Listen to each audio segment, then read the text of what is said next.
You went on to abuse the corpses of these 3 victims. You stripped them from the waist down. You folded them in half. Accordingly, the sentence of death is imposed upon the defendant on counts 1, 4, and 7.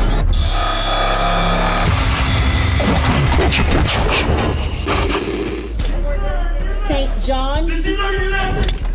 This is David St. John, who is facing multiple charges, including aggravated sexual assault in Houston, Texas. As per reports, St. John took a girl to a motel and sexually assaulted her at gunpoint. At the time of the incident, St. John was already awaiting trial for 3 other crimes, including possession of the pistol he used during the alleged assault. Now in court, as the judge was seemingly distracted with another issue, St. John did something outrageous. After you signed the order... Did you know you're arrested? My God. Okay, hit the panic button. He kept repeating, "Did you learn your lesson?" before punching a man in the face. Fortunately, St. John was quickly subdued by an officer. As he was being cuffed, St. John continued to offer advice. Sit down, man. Sit down. I'm learning your lesson. Hey! I'm fine. What was that? No, you need to learn your lesson so you don't end up like me. You suck. Got a little attitude. Get up. Get up. You learn. It was unclear why St. John attacked the man, but before leaving the courtroom, he had one final word of wisdom. I did that for your good, son. Don't end up like me. Fortunately for St. John, the man did not press any charges. However, St. John pled guilty to his original charges and was sentenced to 2 25-year sentences. While David St. John's crazy courtroom behavior certainly shocked everyone, what happens when a convict spits at his lawyer? Like in the case of 19-year-old Keontae Hunter, who's accused of murder in Louisville, Kentucky. In 2012, Hunter allegedly broke into the home of 21-year-old Jesse Williams and shot him and his girlfriend while they were asleep. Williams died on the spot, while his girlfriend survived. Hunter was arrested and charged with murder, attempted murder, and tampering with physical evidence. At his pre-trial hearing, the defense attempted to suppress a statement Hunter gave to police after the shooting. Keontae, who was a juvenile at the time, the case law does support, and just our own common sense knows that juveniles have a lowered understanding, a lower intelligence when it comes to legal rights and things of that nature. I would argue that given his situation as a juvenile, that the Commonwealth has not met their burden showing that that was an intelligent and voluntary waiver. But Hunter had other ideas.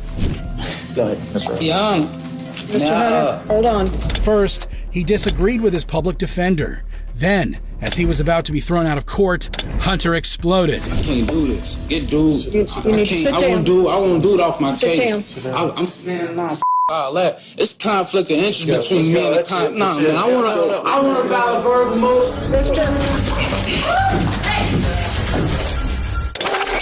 In a fit of rage, Hunter spat on his own lawyer and swung his handcuffed arms at him before being taken down by deputies. But the defiant defendant was not done. What's up? I'm coming to my next court date, dog. Spit in your face. I'm gonna break Eventually, a new public defender was assigned, but Hunter was ultimately convicted of all charges and sentenced to 25 years in prison. While Keontae Hunter proved to be a biological hazard in the courtroom, what happens when a victim's father attacks a convict? I am struck by the sheer inhumanity of what one human being can do to not one, but 3 human beings. Like in the case of 39-year-old Michael Madison, who's on trial for multiple murders in Ohio. According to reports, Madison kidnapped and killed 3 women in 2013 before dumping their bodies in plastic bags near his home in East Cleveland.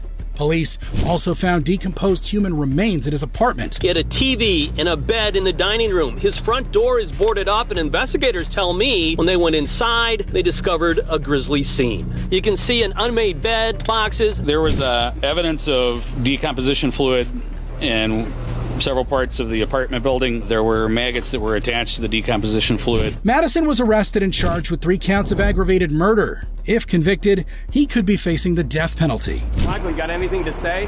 Got anything to say to Anthony Sowell?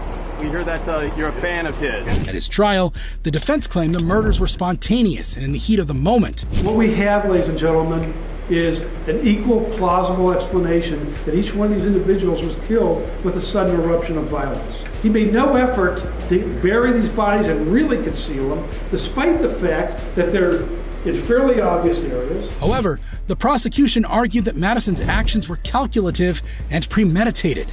He killed them in the same way, at the same place, and in a short time frame.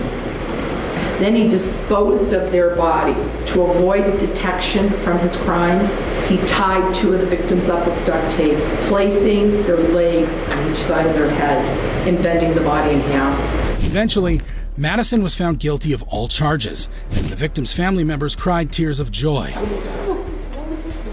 During sentencing, Van Terry, the victim's father, addressed his daughter's killer.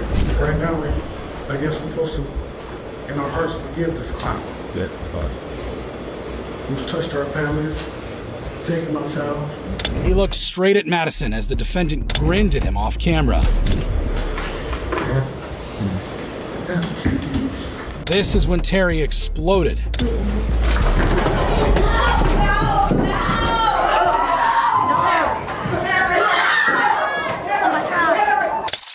Fortunately, Terry was quickly apprehended and taken out of the courtroom. He did not face any additional charges. A short while later, Judge Nancy McDonnell addressed the court. I am struck by the sheer inhumanity of what one human being can do to not one, but three human beings. She called the murders an act of sheer inhumanity. You went on to abuse the corpses of these three victims. You stripped them from the waist down. You folded them in half. Finally, it was time for the serial killer to learn his sentence. Accordingly, the sentence of death is imposed upon the defendant, Michael Madison, on counts 1, 4, and 7. Ultimately, Michael Madison received the death penalty. He will live on Ohio's death row. While Van Terry's courtroom leap was truly spectacular, how does it compare to a convict flying towards a judge in court? Like in the case of Deobra Redden, who's facing charges of attempted battery in Nevada. On April 18, 2023, 30-year-old Redden was arrested after he allegedly attacked his brother-in-law with a baseball bat. Redden pleaded guilty and faced a possible sentence of 1 to 4 years in prison. At his sentencing, Redden had a calm and matter-of-fact exchange with Clark County District Judge Mary Kay Holthus. Based on my history, I feel that, I shouldn't be sent to prison for a second time. Have you looked at your criminal history? I looked at it.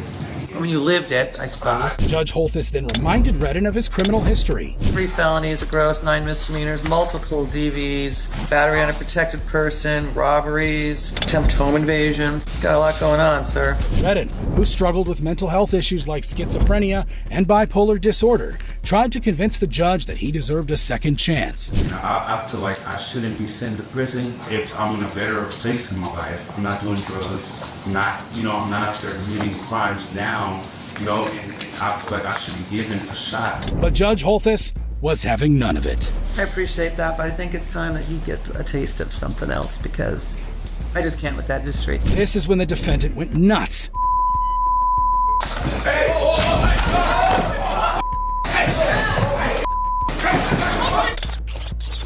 Redden launched over the courtroom bench and headed straight for Judge Holthus. Eventually, deputies were able to restrain him. There was sheer chaos in the courtroom as alarms went off and people started calling for help.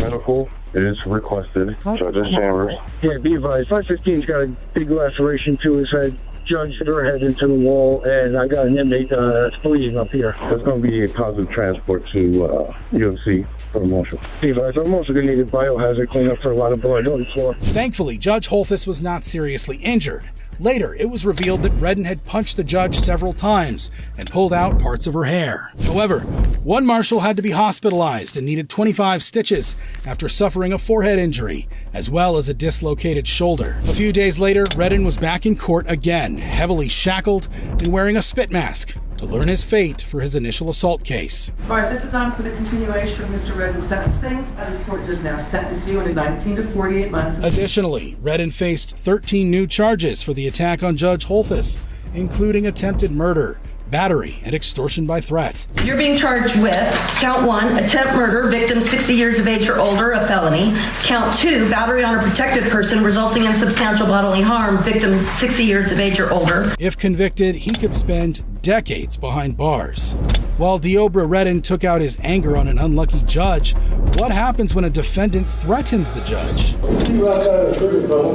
I think we need to... This, we go to the Bond Court in Louisville, Kentucky. 36-year-old Michael Ray is appearing on charges of terroristic threatening and second-degree assault. Prosecutors requested a $25,000 bail based on the crime and Ray's criminal history. County's requesting $25,000 full cash behind all charges. Looks like the Allen.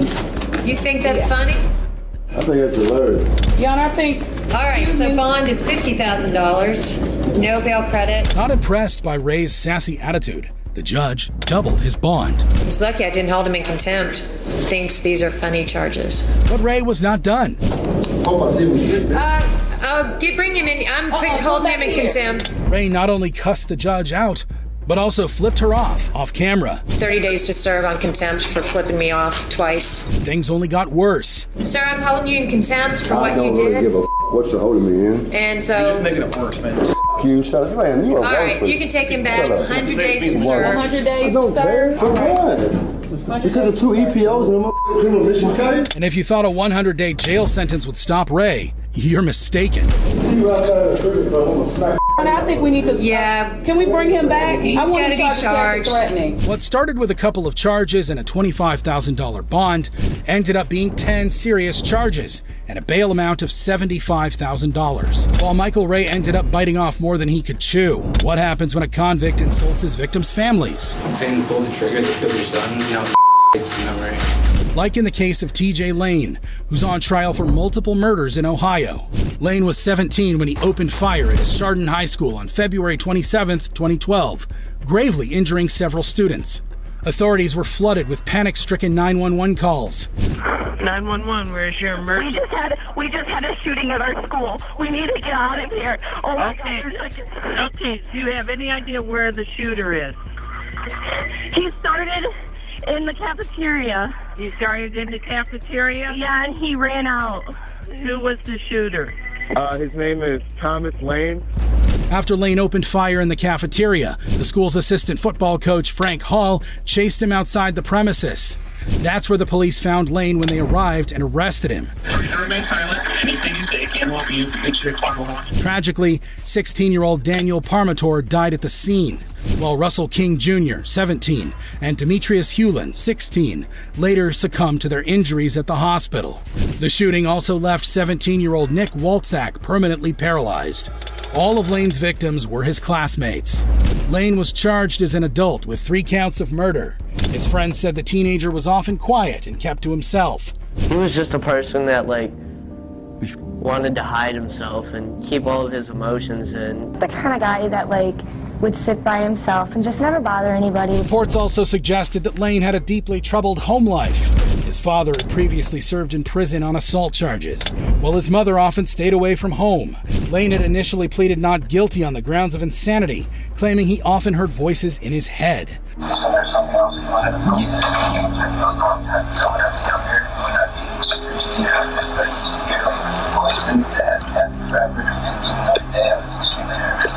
But eventually, the defendant was found competent to stand trial. So, to avoid the death penalty, Lane pleaded guilty to the murders. I understand that you're pleading guilty. You want to plead guilty to the 3 aggravated murder charges.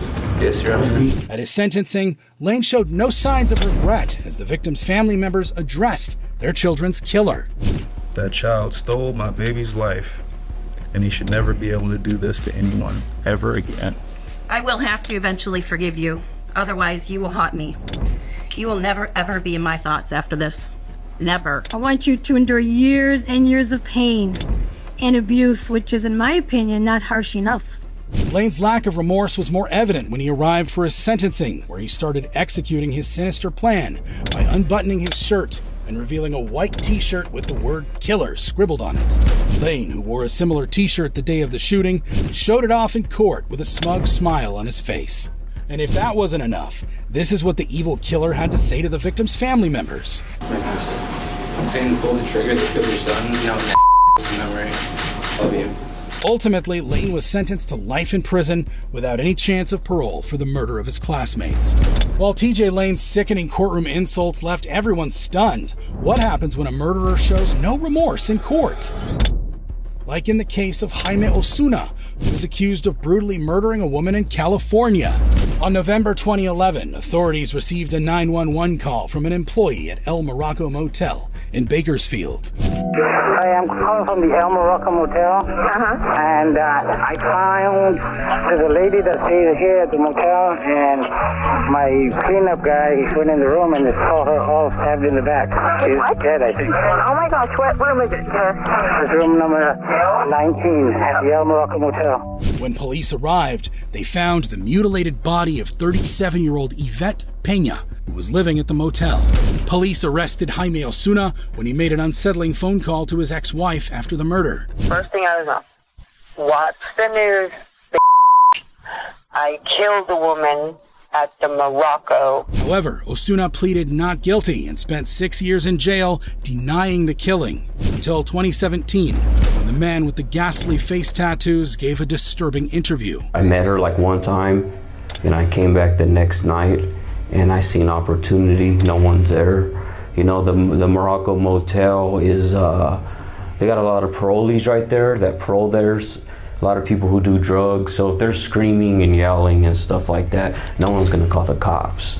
No one's gonna intervene. During the interview, Osuna chillingly confessed to torturing and killing Yvette Peña. I did sadistically, premeditatedly, deliberately tortured and murdered Yvette Peña. But that was not all. This wasn't the first time in my life that I've committed these heinous acts.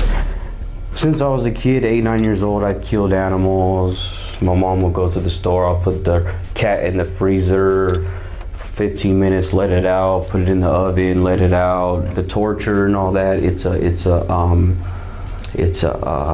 more of a trying to get a rush. It's a rush, it's an addiction, it's a drug. I would rather do that than do drugs. I'd rather do that than have sex. Osuna ended the interview with a promise he would fulfill later. I don't have no sympathy. I'm sadistic. I really don't care. I'll do it and I'll do it again over and over and over. At his sentencing, Osuna showed no remorse as he mocked and smirked at Peña's family. He also seemed disinterested when the judge declared his fate. Osuna was ultimately sentenced to life in prison without parole. 2 years later, Osuna kept his promise to kill more.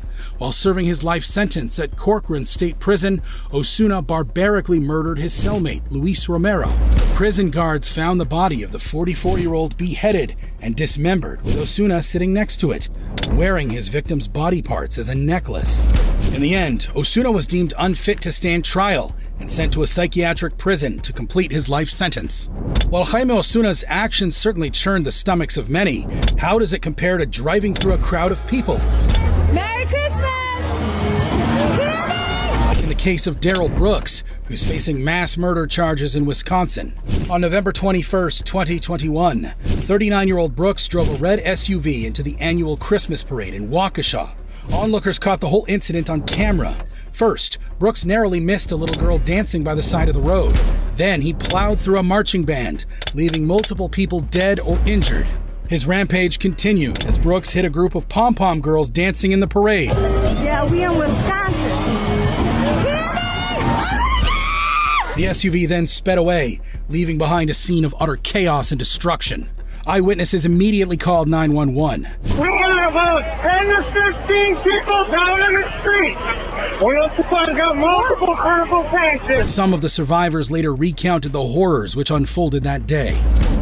So many bodies in the road, and then I saw them start to pick them up, and they were like little kids. I literally saw roughly 10 people bounce off of that car, and you could hear thud, thud, thud, thud, thud as he drove through that, and you could hear it, which is a sound I'll never forget. In the end, Brooks' rampage killed 6 people and injured 62 others. He was soon arrested from outside a house in Waukesha. Hands up! Put your hands where I can see them! Put your hands up! Hands up! Hands up! Get on the ground! Get on the ground! Do it now! Hey, what is your name? Brooks.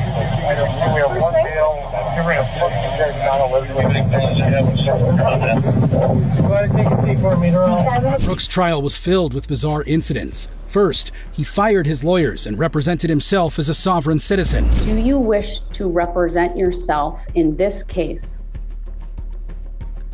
Yes, I do. Then, frequently disrupted court proceedings. Effectively and with dignity, preside over this case here today. I am well aware that's another interruption. I'm well aware. Stop talking. First, Judge Jennifer Darrow gave him a warning. Brooks, you're advised that continued interruptions will result in you forfeiting your right to be present in this courtroom, where you'll be taken to the courtroom next door to appear by video and audio means to participate. Removed from the courtroom. That's another interruption. Eventually, she had enough and removed Brooks from the courtroom.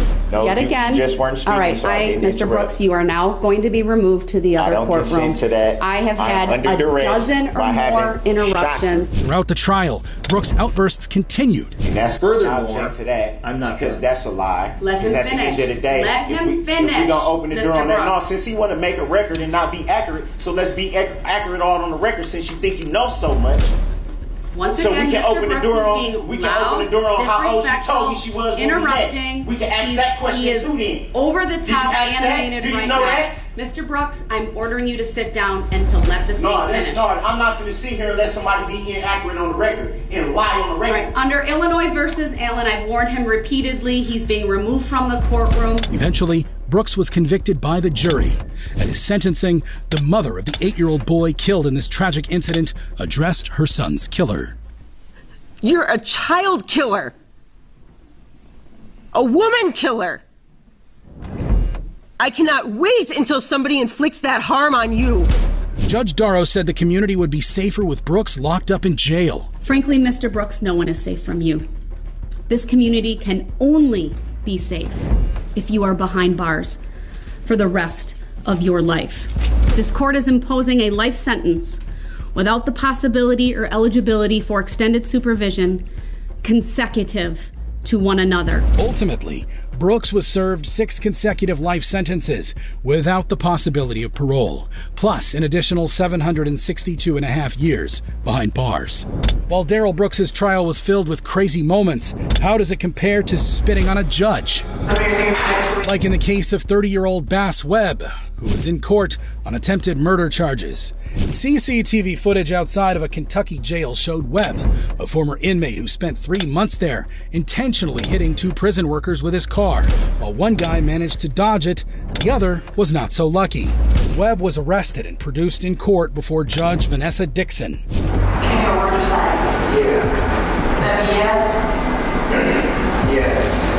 Since she knew the 2 jail employees beforehand, Judge Dixon decided to recuse herself from the case. No one ever tried this case. I have any further proceedings, or I have to see you for one further set. But what Webb did next shocked the whole courtroom. Set for the meeting next week. A defiant Webb spat on Judge Dixon, clearly taking the judge by surprise.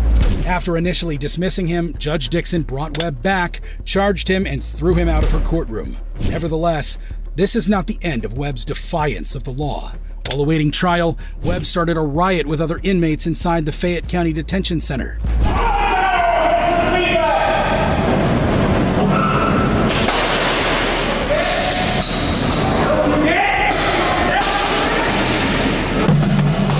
Webb was shot with beanbag bullets and even hit in the neck with a pepper ball. In retaliation, Webb swung a metal telephone box at a corrections officer. He was charged again for his actions and sentenced to 15 years in prison. I will accept the jury's recommendation of 5 years on count 1, enhanced to 15 years pursuant to the persistent felony offender of first degree. Additionally, Webb was convicted of attempting to murder the 2 jail employees. He got an additional 37 years, facing a total of 52 years of jail time. While incarcerated, new evidence came up linking Webb to the unsolved murder of his ex-girlfriend, Bria Runowitz. To escape the death penalty, Webb pleaded guilty and got an additional 50 years in prison. Now, if that wasn't enough, 5 years later, another cold case came to haunt Webb. This time, he was charged with the murder of another ex-girlfriend, Sabrina Vaughn. Webb was back in court, this time with a sinister tattoo on his head. It had a murder hit list of all the people he intended to kill, including all judges, all prosecutors, all cops, the media, 3 rats that had been crossed out, and many more. Despite his threatening tattoos, Webb was convicted on all charges. You have found the defendant guilty of the offense of intentional murder. He was ultimately sentenced to life in prison, with the possibility of parole after 25 years. While Bass Webb's audacious courtroom actions shocked everyone, what happens when a defendant starts to sing in court? Like in the case of Titus Colbert, who was facing trial after being involved in a shootout with police. In 2015, 33-year-old Colbert, an alleged gang member, broke into his ex-girlfriend's apartment in San Diego, California. When she called the police, Colbert, who was armed with an arsenal of weapons, opened fire. The standoff lasted over 5 hours, forcing police to close down the roadway and temporarily suspend operations at a nearby airport. Thankfully, nobody was injured, and Colbert was arrested without resistance and charged with attempted murder and possession of a firearm. However, Colbert was disruptive at his arraignment and also appeared to flash gang signs at the judge. I will not be subject to criminal abuse. You have a right to an attorney. I will not be subject to criminal abuse. He also gave a history lesson on the day the Illuminati was formed, a secret society that believes in special powers. May 1st, 1776. May 1st, 1776. May 1st, 1776. May 1st, 1776. I stand for New World Order. Colbert was eventually removed from the courtroom. When he returned the following week, Colbert kept singing and chanting to himself, which didn't seem to impress the judge. Mr. Colbert, you get one shot at listening to me to keep your mouth shut or you're out of here. Do you understand? Colbert did not have a care in the world. The trial on his behalf is present in custody. All right. We are the Illuminati! During a jailhouse interview, Colbert claimed to be from an ancient secret society with supernatural powers. I'm an illuminated one. I'm an individual that runs with individuals like Benjamin Franklin. He comes in and out of my spirit. I can travel in and out of time zones, and I am a special human being, and I'm protected. Colbert was sent for a psychiatric evaluation and later deemed fit to stand trial. Ultimately, the singing gangster pleaded guilty and was sentenced to 20 years behind bars. While Titus Colbert couldn't impress the judges with his vocal skills, how does it compare to getting tased in the courtroom? Like in the case of Percy Phillips, who's facing charges for retaliating against a witness. According to reports, Phillips acted out against a witness inside a courtroom in a previous trial. Now a hearing was underway to determine whether the 45-year-old was competent to stand trial. It would be our position that Mr. Phillips is presently incompetent to stand trial. His lawyer argued he was unable to mount a defense since Phillips refused to talk to him. If we end up in trial, there is no way I can competently even frame a defense. I have asked Mr. Phillips, what do you want me to say or do at your trial? And he won't tell me. He literally, for years, has not said a word. He even predicted what was to follow later in the courtroom. Mr. Phillips has shared that he doesn't know exactly what he'll do in certain situations in the courtroom. He thinks he just may explode. Then, while the prosecutor was making his argument, something unexpected happened. He threatened the police officer who testified against him. Bang you, goddamn black. You up, man? Who the first thing I ain't.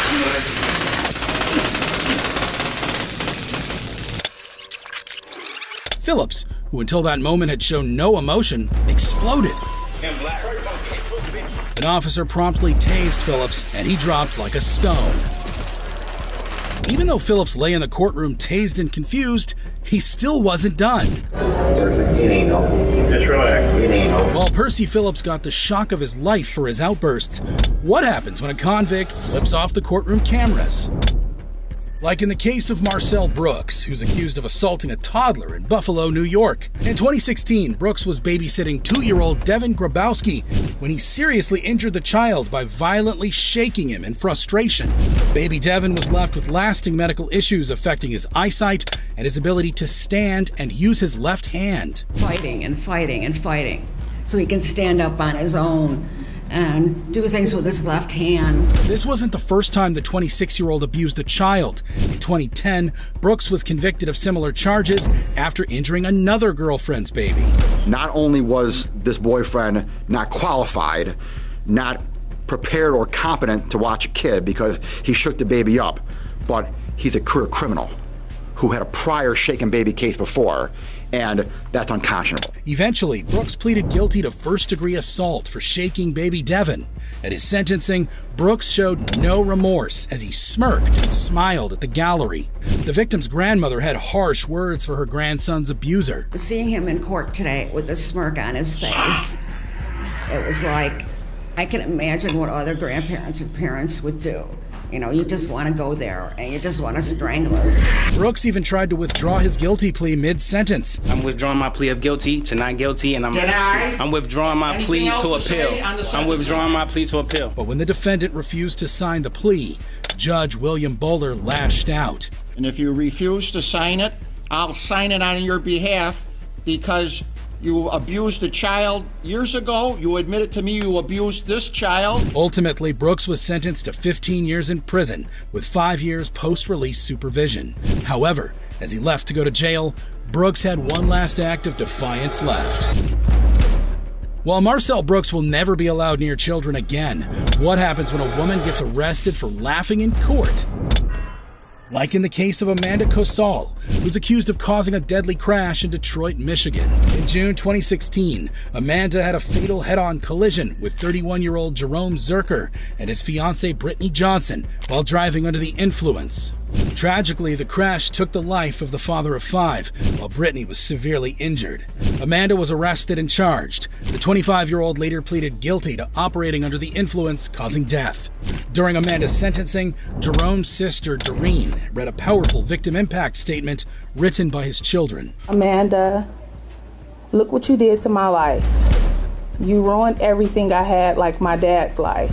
While Amanda seemed to be moved by Doreen's words, a couple in the court found it amusing, enraging Judge Kiana Lillard. Whoever can sit here at a tragic moment like this and laugh and smile when somebody has lost a family member, I mean, the entire time that Mr. Zerker's sister was speaking, that clown, and that's what I'm going to call him, a clown, was sitting there smiling and laughing. Judge Lillard threw the man out of the courtroom, but the woman was not so lucky. Take her. She's going in the back.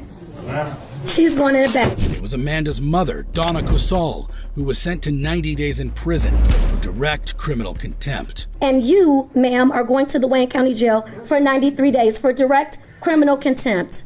Anybody else want to go? Try it. Judge Lillard then had some stern words for the Cosal family. Anybody else want to go? You can go too. This is a court of law, and these are very serious matters, and I understand you all are upset because your loved one is going to prison, but guess what? She's going to prison for the choices that she made. These people are here grieving, saddened, because a senseless act took away their loved one, and you all are sitting around here like it's a joke. After order was restored, Amanda was sentenced to 3 to 15 years in prison. So it'll be the sentence of this court that you will serve 3 to 15 years in the Michigan Department of Corrections. The following morning, Donna appeared before Judge Lillard. She seemed a changed woman after just one night in jail. She apologizes to the court and asks that you discharge the contempt of hearing charge. All right, Ms. Kosel, is there something you'd like to say? Yes, I deeply apologize for what I did. I was under a lot of stress.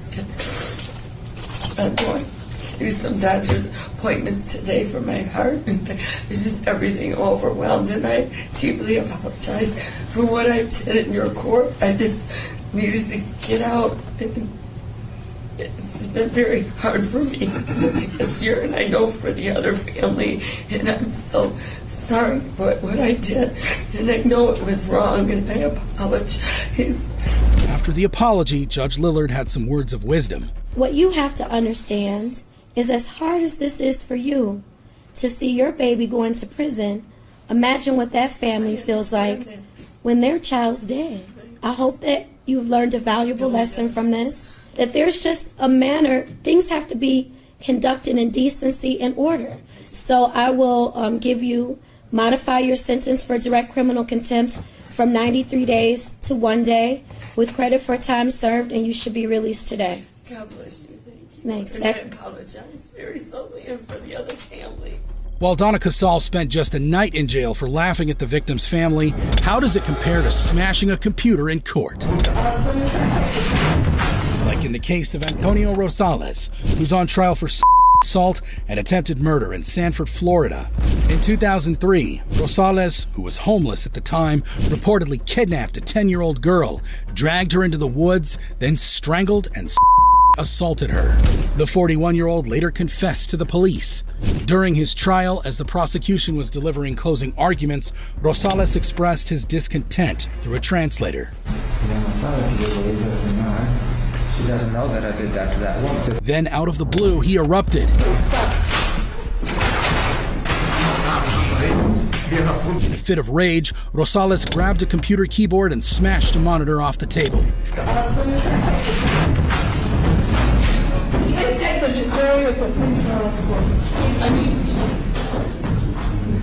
He then knocked over a table as two officers tackled him to the ground and attempted to restrain him. Rosales refused to surrender and tried to wriggle through. As officers struggled to subdue the defendant, the judge called for additional help. Finally, backup arrived.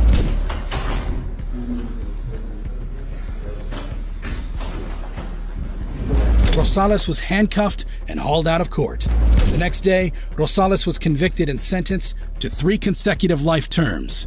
While Antonio Rosales' courtroom fight couldn't prevent a prison sentence, what happens when a defendant gives the prosecutor a piece of his mind?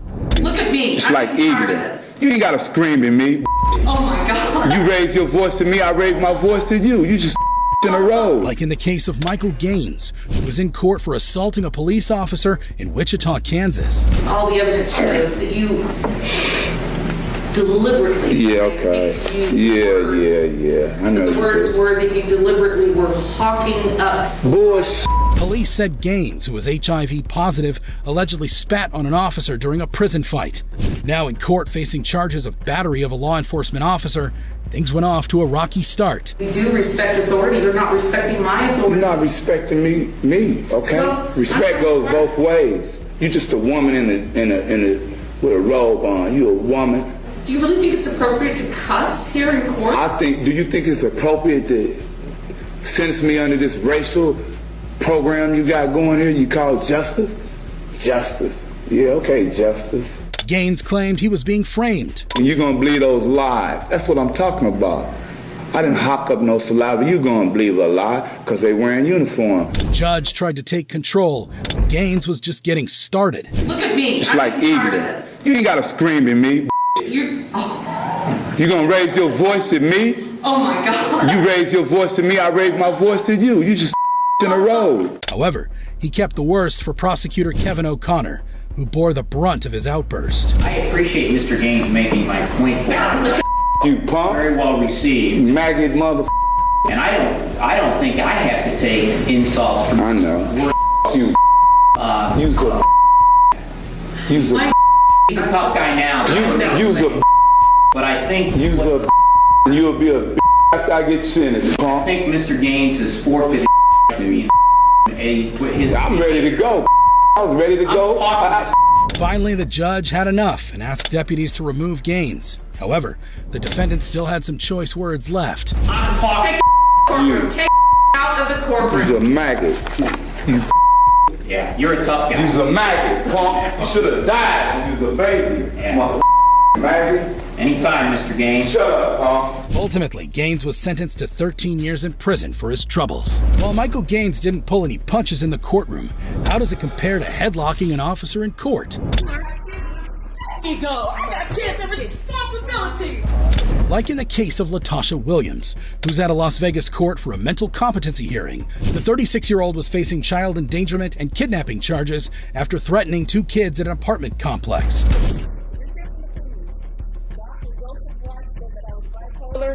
Dr. Sussman said that I was competent to stand trial, and Dr. Bradley doesn't like me. Even after 3 evaluations, Judge Jackie Glass ordered a 4th one and sent Williams back to prison. He's remanded into custody, and Christina, get somebody else to do the, other than Bradley, to do the evaluation. How long will it take? What do you think? 2 weeks? 2 weeks. Clearly, the defendant was not pleased. We have Sussman, right? Okay, so we've got the Sussman eval. This is when things got crazy. Ego. I got kids and responsibilities. Y'all, let me go. Let me go. Let me go. Me go. As officers tried to escort her out of the courtroom, Williams somehow catapulted herself into the air and wrapped her legs around an officer's neck. Judge Glass pressed the emergency button and called for backup. Eventually, it took 4 officers to restrain Williams. But the enraged defendant was not done.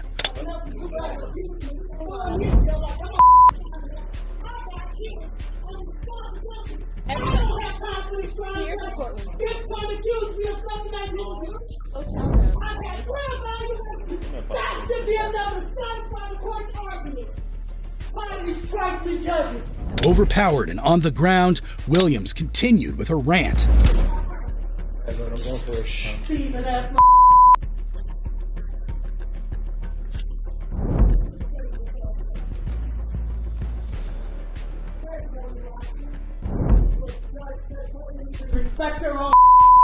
Then, as she was being removed from the courtroom, Williams had a few choice words for Judge Glass.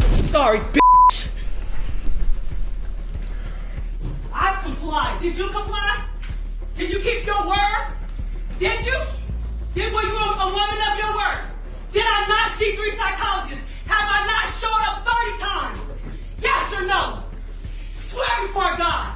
I bet you can. Compulsive liar. Judge Glass later said this was the worst outburst she had ever seen in a courtroom. This is probably one of the biggest meltdowns I've seen